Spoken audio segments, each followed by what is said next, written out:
Hey everyone, this is me Rachit Jain and welcome to yet another video. This is a very special video because I have a very special guest in front of me today. He is Mr. Ankush Singla. Guys, he's a real talent. He has graduated from IIT Delhi. Then he also studied in Stanford. He has also worked in US in major tech companies like Facebook. And now he's back in India and he's really trying his best to however he can contribute in the field of education. So I'm not doing full justice with your introduction, but with that, I would like you to introduce yourself to my audience, please. Thanks a lot, Rachit, for having me on the channel, and thanks for the quick introduction. So I'm Ankush, and I'm one of the co-founders of Coding Ninjas. We have been around for almost 5 years. We have taught more than 50,000 students, trained them in like learning to code, starting how to actually begin writing code, learning data structure algorithms, moving on to competitive programming, web development, machine learning, data science, right? Like, so have we a bunch of courses that we have been offering to students and have received a lot of love by more than 50,000 students who have actually learned through us. So that's what we have been doing. I'm really excited to be part of this video and actually interview you. That's going to be a lot of fun. Looking forward. Yeah.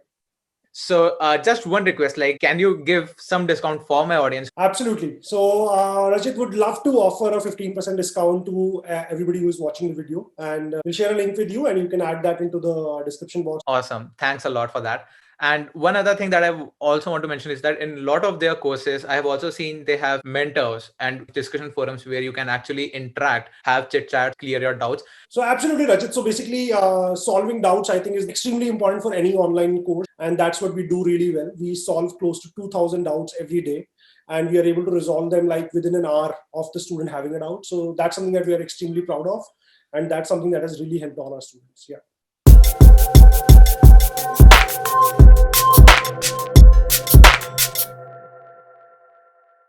So in today's video, Mr. Ankush will be interviewing me, like it's kind of a mock Google coding interview in which he'll be asking me a question. And like as of now, when we are recording this, I have no clue what he's going to ask me. And I am a bit nervous about that because it's been a while that I've been doing competitive programming. So I'm having some nervous feelings, but hopefully I'm going to like really crack this one. And then once this interview of 45 minutes or something is over, then Mr. Ankush will be telling how I did and whether he has any feedback and whether he would be willing to hire me or not. Sounds good? Yeah, absolutely. Absolutely. Sounds exciting. Awesome. So I have shared a Google Doc link and now I'm also sharing my screen. Okay, then. So as Rachit said, Rachit doesn't know what I'm going to ask. So let's start with one problem that I really enjoyed asking a lot of people when I was interviewing as part of Facebook and Amazon. So let's start with this, right? So Rachit, in this problem, what we need to do is we are given two arrays, right? Both of these are sorted arrays. Mm-hmm. And what we need to do is we need to walk through the arrays and we need to find the maximum sum that we can collect. And I'll explain what that exactly means. So we have two arrays. Let's say the first array is 1, 3, 5, 8, 10, 12. Mm-hmm. And let's say a 14 as well. Right. Let's say we have one more, which is 2, 5, 6, 7. Let's say 8. Let's say 11, 13, 14, 16, and 17, right? Like, so these are two sorted arrays. What you need to do is you need to collect maximum sum while you're walking through the arrays. Now, what does that exactly mean? You can start from either of these two arrays, right? Right. Whenever you get an intersection point, for example, 5 is an intersection point, mm-hmm. You can decide, you can move to another array if you want to, right? And then keep moving in that array. And as soon as you get another intersection point, for example, we have 8, you can again make a decision to stay in the same array or move to the other one. And eventually you will end in one of these arrays. So for example, in this case, I think the best possible sum for me is going to be if I start walking in the top array, like the first one, collect 1 and 3. At 5, I think I would like to move to the second array. All right. And the intersection point, which is 5, I'll take it only once, right? So I cannot take 2 5s. I take 5. Then I move into the second array. I think that will be beneficial for me. I'll collect 6 and 7. Okay. At 8, I think I can stick around in the same array. Okay. So I'll go 11, 13. At 14 also, I'll stick around in the same array. Okay. And this is basically the sum of these elements will be my answer. So you don't have to give me all the elements. You just need to give me the sum. All right. So here is how I look at it. Two sorted arrays, right? And I can start from any of the arrays, the first one or the second one. And what I'm doing is essentially I'm walking always towards the end. And whenever I have an intersection point, I can switch my array and start walking in that array. And overall, the goal is to maximize the overall sum that you are going to collect. Yeah, right. That's correct. So just like this is what you're talking about. Int find max, and then we have two arrays. So first one can be first, and then we have something like this. So this is the function that we have to implement. That's right. Yeah, that's correct. All right. Let me think. So I'm walking, and then I have an intersection. So like finding the intersection can be easily done if you maintain hash maps. So I can know what are my intersection points in order one time. That's looking good. So whenever I'm at some intersection, only that's the time when I'm having choices to do anything. Otherwise, I have no choice. I have to start moving towards the end of the array and collect the numbers that I am collecting as I'm walking. So definitely things become interesting when we are at some intersection point. So now you have two choices. Either you make a switch or you do not, right? So if I do not make a choice, all right, makes sense. And if I'm making a switch, I also need to know the index of that particular intersection point in my in the other array in which I'm going to switch, so that I can start walking from there. All right. So the hash map, instead of just storing what are the numbers, I would actually store what is the location for that numbers. Okay. Also, I am one clarifying question that I should definitely ask is whether this array is having duplicates. So let's assume that we don't have duplicates. I think that's a great question. And for now, let's assume that we don't have duplicates in the array. All right, that's awesome. Because even if we are having duplicates, the ideal way for us to move to the first 8 and then collect all the remaining 8s as well. Yep. But it's fine if you do not have duplicates. That's good. And yeah, I think I'm getting a vibe of using a recursive solution and then also using dynamic programming for that. Like it's going to be looking like something like I'm basically I want to maintain like these are the initial thoughts. All right. So what I'm trying to maintain is something like 2 pointers, which are telling me like I and j, for example. The I is telling me the current index that I have in first array, and j is telling me the current index that I have in second array. I'm doubting whether this is optimal, because kind of it feels like since you're always making a switch at intersection, so the other index is not probably that much relevant. That's how I feel right now. But like, let me give it more thoughts. So I will taking few minutes, and then I will come back with something which is more concrete. Sounds good. Absolutely. So let's say I start with something like 0, 0, because I have a choice of picking either of them.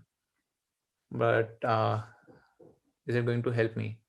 Or let's say we do something like which array we want to proceed with and what is the current position in that. All right. Yeah, that might be something. So for example, if I have something like 0, 0, this means first array, first index, or let's keep it this way. This is telling me max sum that I can get from starting from ith index in first array.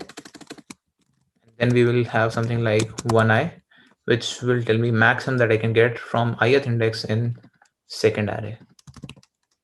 So answer this way can be max of, and let's say this is some function solve, which is giving us this. So the answer would be something like 0, 0 versus 1, 0. This will give me the answer because I'm considering both scenarios. That's one thing. But how do I move from 0i to something? All right.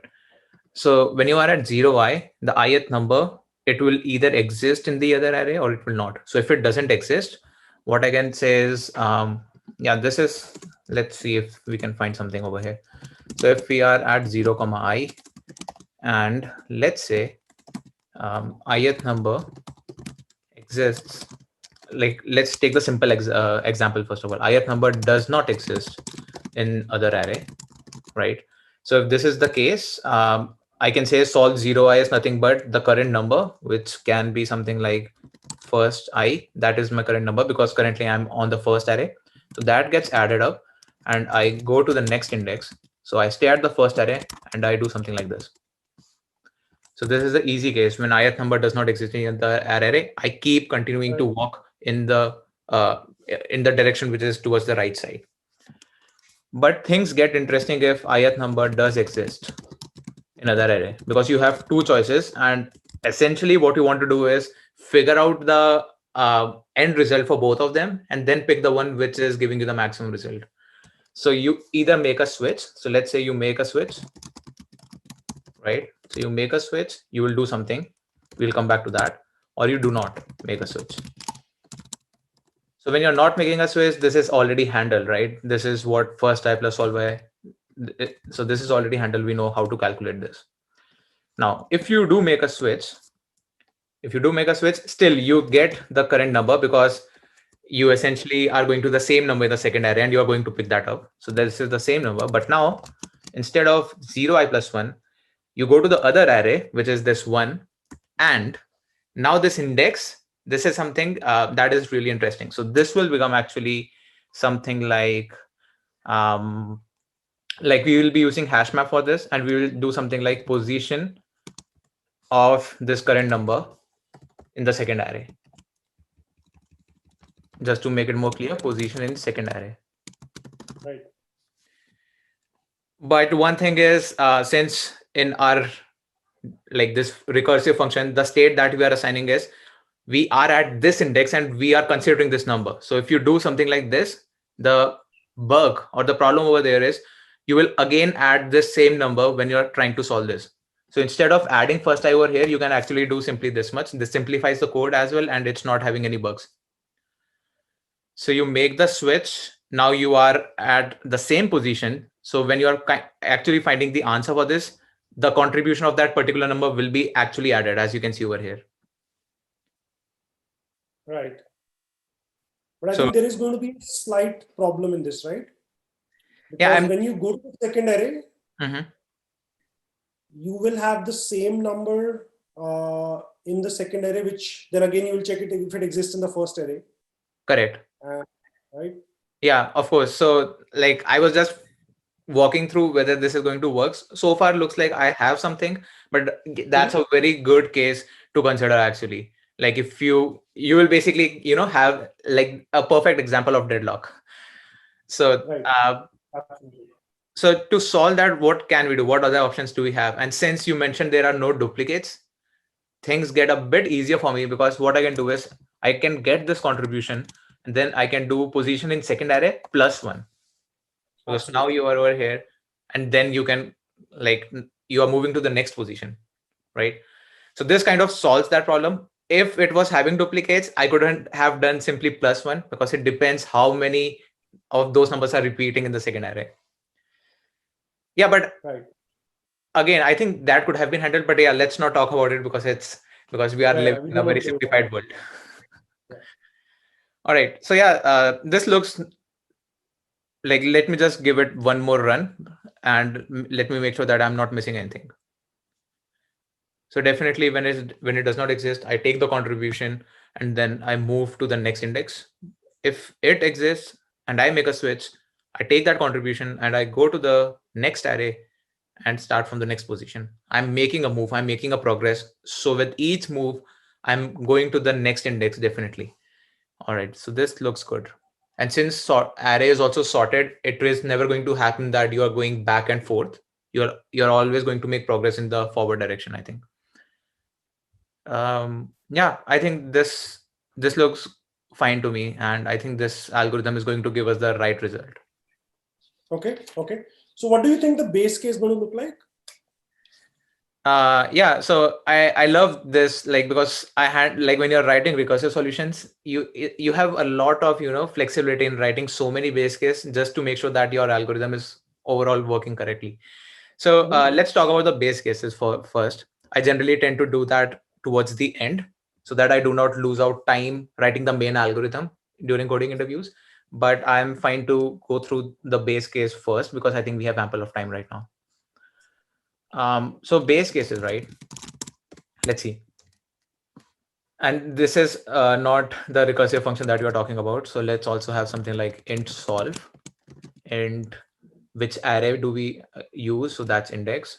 Or I really take a lot of time in coming up with good variable names. So for now, let's say something like X. I will come and redefine it later on. But this is essentially giving me which array I'm going to use. And then the index is giving me the index of, it's giving me the index that I am at in the current array. Right. All right. So base cases.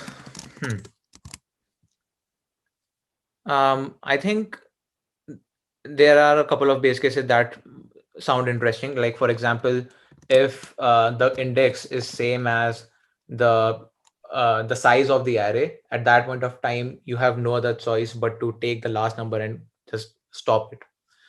So we can do something like if index is greater than or equal to, and let's say arx dot size. So essentially we have traversed everything. We have no other options now. So we simply return 0, right? And I'm assuming R0 is our first array and R1 is our second array. All right. Okay. So that's the first thing. Other than that, yeah, I think this base case is looking good to me for now. And generally, why I also try to do the base cases later on is because like how I'm implementing the main algorithm, I might have better clarity about the base cases that I need to handle. Sure. Absolutely makes sense. But this looks good to me. This definitely looks good. Awesome. Thank you. So first of all, we can simply complete this. We can do something like R1 is second, and then we can call solve. Actually, we can return max of solve 0, 0 versus solve 1, 0. So essentially, we have actually considered both scenarios in which we are starting with the first array at first position, or here we are starting with the first array, second array with first position.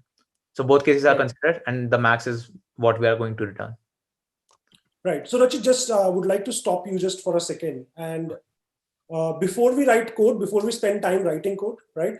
What would love to understand, like, can we try to estimate what the time complexity and space complexity are going to look like? Just so that if the solution is not up to the mark where we want to be, we can think more before we spend time writing code. Awesome. Yeah, makes sense. So the time complexity for this, let's see. From our current state, we are not having any for loop kind of thing. We are always making a transition, right? And at max, you can have 2 end states. And let's say both arrays have order and size. So the overall time complexity for me for this algorithm looks like order n. Okay.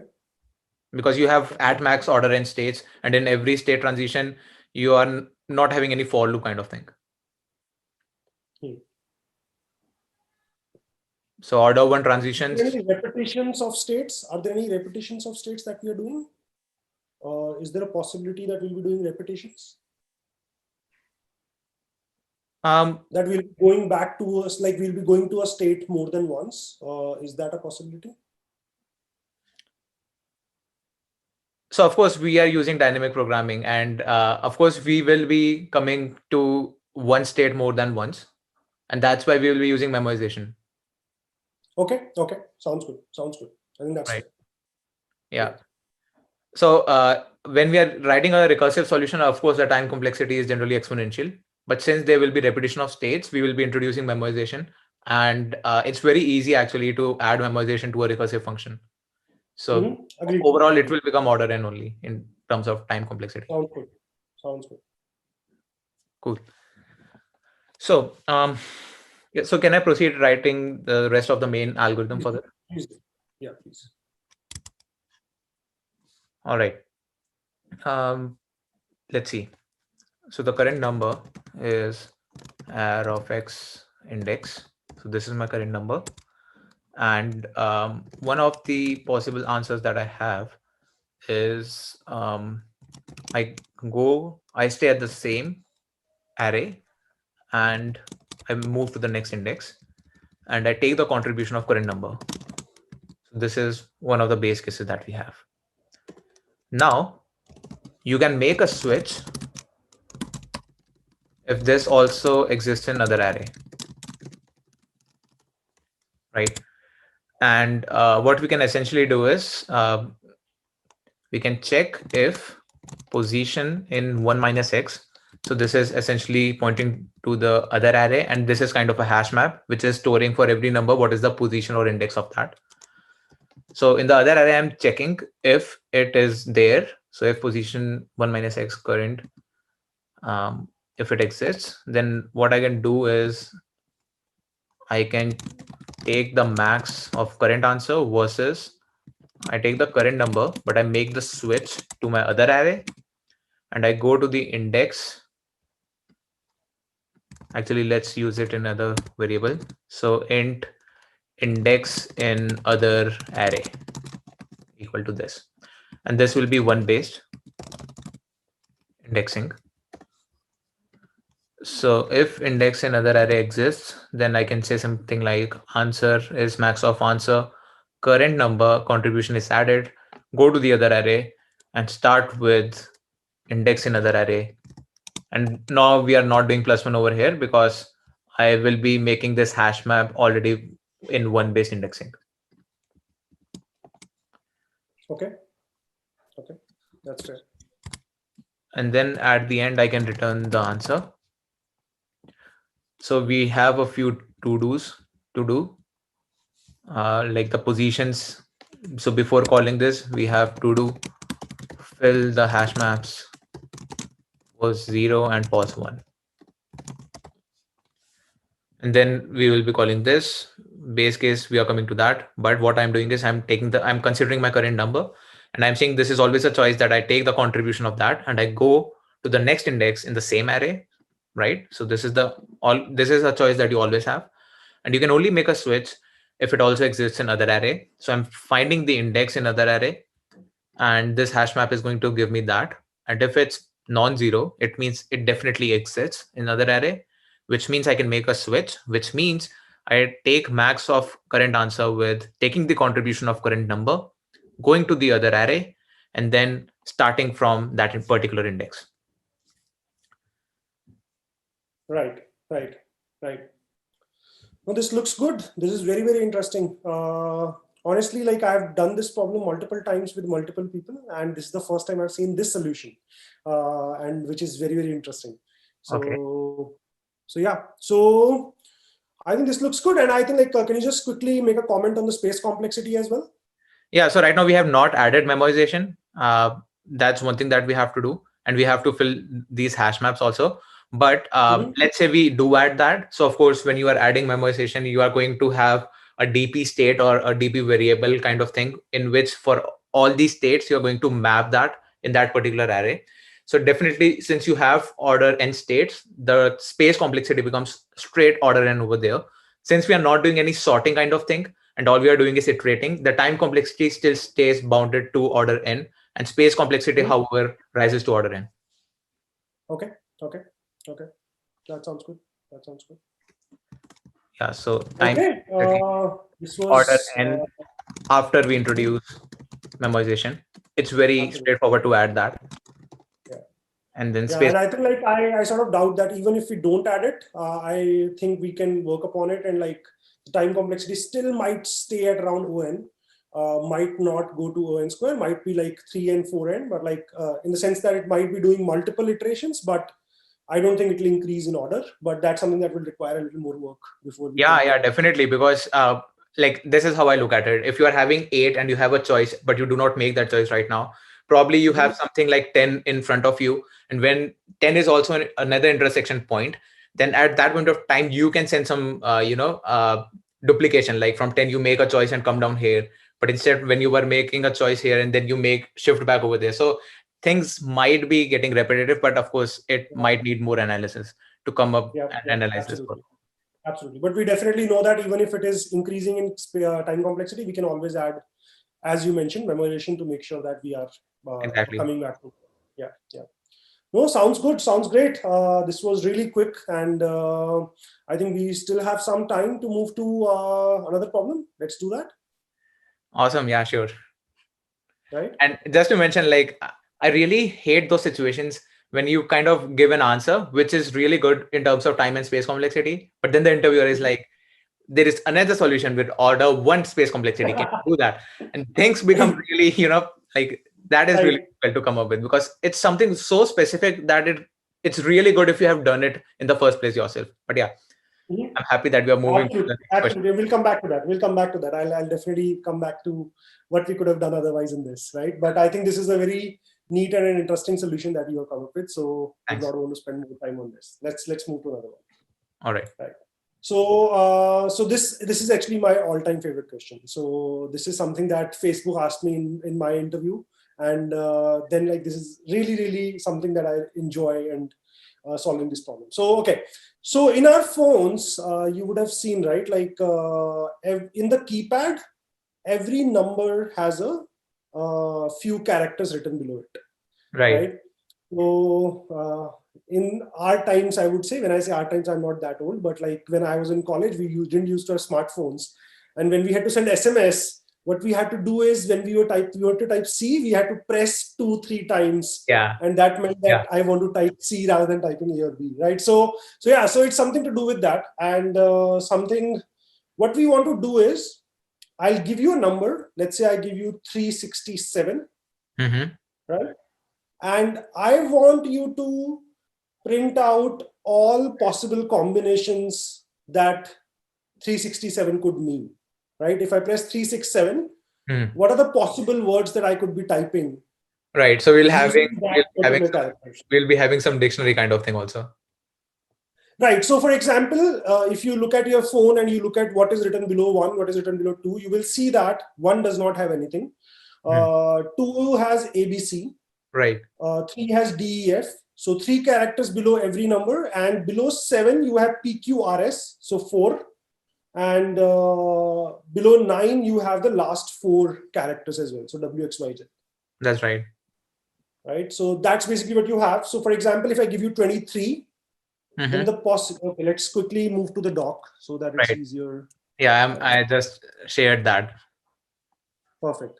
So if I give you 23, right, you can see what I'm typing, right? Right. So if I give you 23, 2 has ABC below it, 3 has DEF below it. So for 23, the possible outputs that I want you to print out are AD. So I take A from 2 and D from 3. I could do AE, I could do AF, I could do BD, BE, BF, CD, CE, and CF. So yeah, so that's the sort of output that I'll be looking at. Okay. Okay. All right. So basically, we are not giving how many times you press it, any precedence. It's just that 2 can be mapped to anything, 3 can be mapped to anything. And Absolutely. in our case, we will be going all the way up to 9 or... Right. So the length of the number that I give you can be anything. So for example, one potential input that I could give you is basically this. So this would mean that the output that you will be generating, each word will have 5 characters.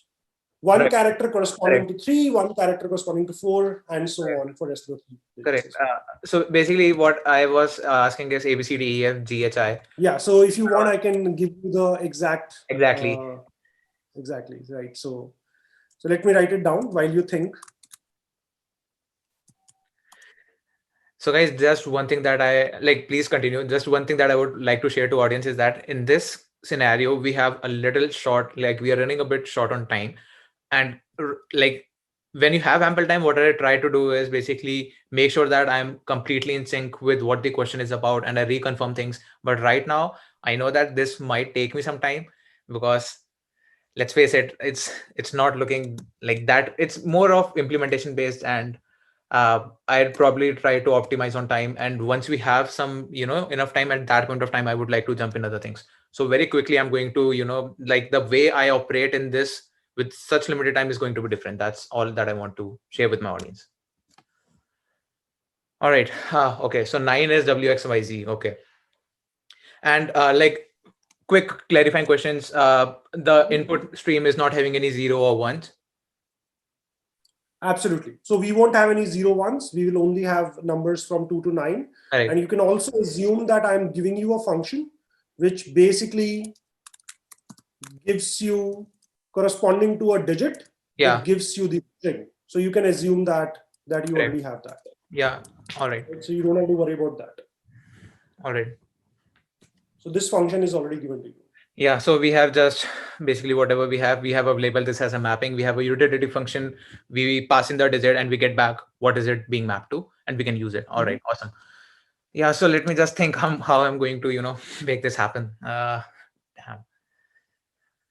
Such backtracking questions. I mean, the implementation is tricky for them.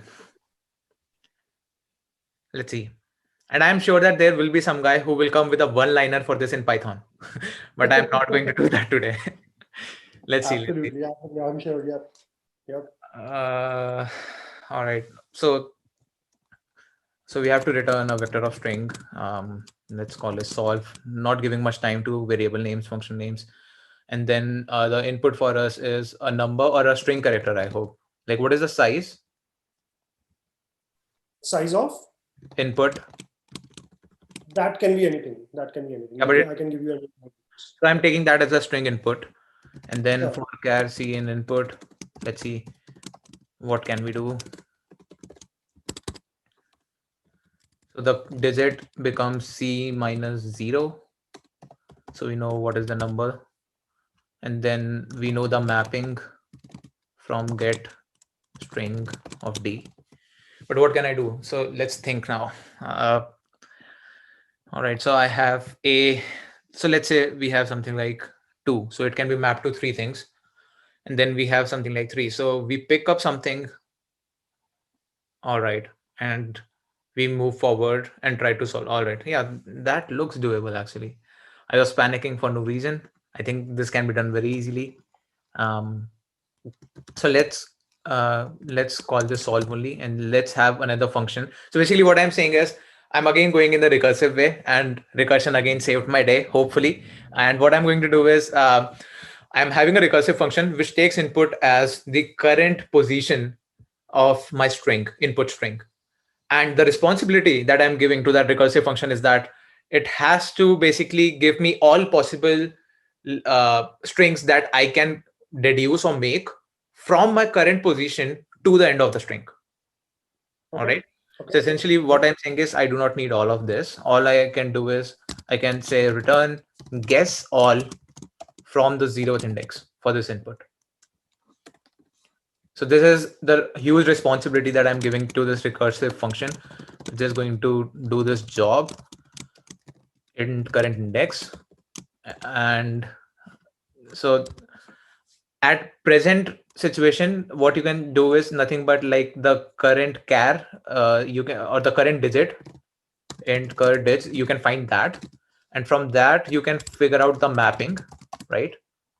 From that, you can figure out the mapping. And then what you can do is for each possible solution, for each possible character that you pick for this number, you can now say guess all of the cur plus 1 index. So for the next index till the end of the string, input string, you find all the possible strings you have. And then you have 3 or 4 choices based on whether the input digit is 9 or anything less than that. And for each like each character in this map is a viable option that we have, and we will append those to the guess all strings that we have received from the next index, and that will become all the possible subset for my current index. So that's the intuition that I'm having, and I think it's going to solve this. Yeah, sounds like a good plan. Yeah. So let me quickly do that. So the current digit is nothing but input of cur minus 0. And now the map for that is get string for current digit. Now for each char, C in, let's say, map. So this is, every character is a possible choice. So every C is a possible choice. So like, for example, if curve was 8, the mapping becomes TUV. So I'm iterating on T, U, and V. And what I'm essentially doing is, first of all, I am having vector of string, and I'm going to call this answer. And I'm saying, hey, guess all strings that you can make from the next index. So you are going to get back a like really huge list of strings. And then what I'm doing is, so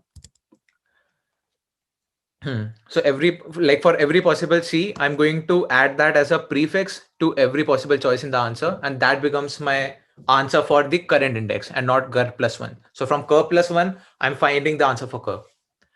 So let's say this is for the remaining, and then we have something like vector string answer, which is essentially empty. But after this, we are going to return answer. And over here, we are doing the magic. What we are essentially doing is, for every string, which is a choice that we have in remaining strings, like the all possible strings that we are building from the remaining positions, what I'm going to do is nothing but, in my answer, I'm going to push back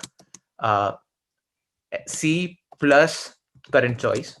And this becomes a valid answer for my current position. And then I'm going to return this. And since we are in C++, and since this concatenation is between a char and string, this is order 1. So everything is looking really good to me. Instead, we have not handled the base cases. Okay. Yeah. So base case becomes if cur becomes greater than or equal to input.size. We simply return a empty vector, something like this. Perfect. I think yes, the base case looks good as well, and this looks good. This looks really good. So yeah, so there were like, I think it wasn't that hard as you were thinking, right? Like at the first go. Yeah, it was like sounding a bit scary. And of course, like whatever I said in real coding interviews, you cannot display that to interviewers. So you have to be really calm. I just wanted to make sure that the audience, like, these are the thoughts which actually happen during real coding interviews. But yeah, you have to absorb and make progress. And now, like, I'm really comfortable and I can deep dive, like, well, how can we do better, or like what are the variable names. But when you have limited time, I just wanted to make sure that I'm focusing on the main crux, like I'm really able to solve it.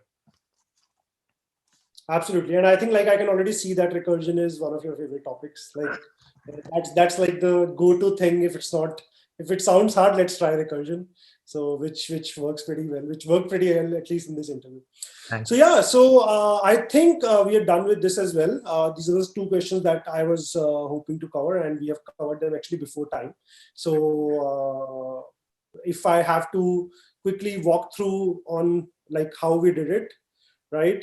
Right. As I mentioned, a very unique way of solving the first problem. I have not seen. Yeah, I have not seen. Stop the sharing. Yeah. Sure. So yeah. So now just to quickly talk about like how you performed in the interview. I think definitely a hire from my side. If I have to basically go back to the debrief and talk about like how you performed.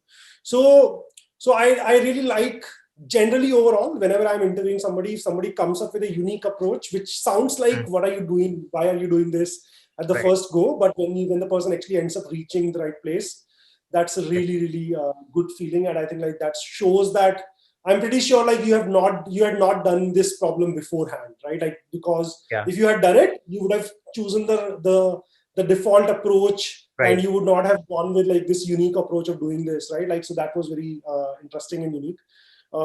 Second problem, I loved your speed, man. Like that was crazy. Like you just did it in like 2-3 minutes. As soon as it clicked, then you were onto it, and like, you did it very fast. So yeah, so this was actually like, if I talk about my Facebook interview, this was, in that particular interview, I had to reverse a linked list. And I had to basically do this, right? So yeah, so really, this problem I really enjoyed solving then, and I was like, whenever I'm doing this, it's really fun. Perfect. So yeah, overall, I think it went pretty well, and I think I'm done with the interview. Yeah. Thank you so much. Like, of course, in the second problem, I was kind of, getting this vibe of maybe you have to do something with backtracking and something. And to be honest, I have not done a lot of backtracking questions, because I mean, it's about implementation, and I really doing such questions when I'm really not prepared, because I really like to write code, and when you have to write something out of blue, and it's going to have a lot of bugs, and then you walk through it and make sure that you're not having any more bugs. I really enjoy that process, and probably that's one of the reasons how I justify myself that why I do not do a lot of backtracking questions, because I feel that if you do a lot of them, it's really easy for you to solve them in real coding interviews. I really like problem solving a lot, and like all these questions, the first one and second one, just one thing that I always keep in mind is I'm communicating with the interviewer enough so that they are actually learning how I think and how I'm actually making progress to solve that. No, absolutely. That's extremely important. Like because a lot of times what will happen is that you are not able to reach the solution, but that is absolutely okay if you have been sharing your thought process, and there is a good chance the interviewer likes your thought process, Right. even if you're not able to reach the end, right? Like I hate those interviews when I'm just sitting for 15-20 minutes and I'm not hearing nothing at all from the person in front of me, right? So Exactly. so absolutely, really like that approach, and really helps in the actual interviews as well. Thanks a lot. Yeah. I really had a lot of fun. So yeah, it was really awesome, and probably we can do more such interview recordings in the future where you are a guest on my channel. Hopefully this video, this is really special to me, guys. Make sure that you show real love, and thanks a lot, Ankush sir, for joining me in today. This video was really phenomenal for me, and I request my audience to like this video, subscribe to this channel, and most importantly, hit the bell icon. I really had fun, sir. Thanks a lot for coming today. Thank you so much, Ajay. Thanks everyone. Bye-bye. Bye-bye.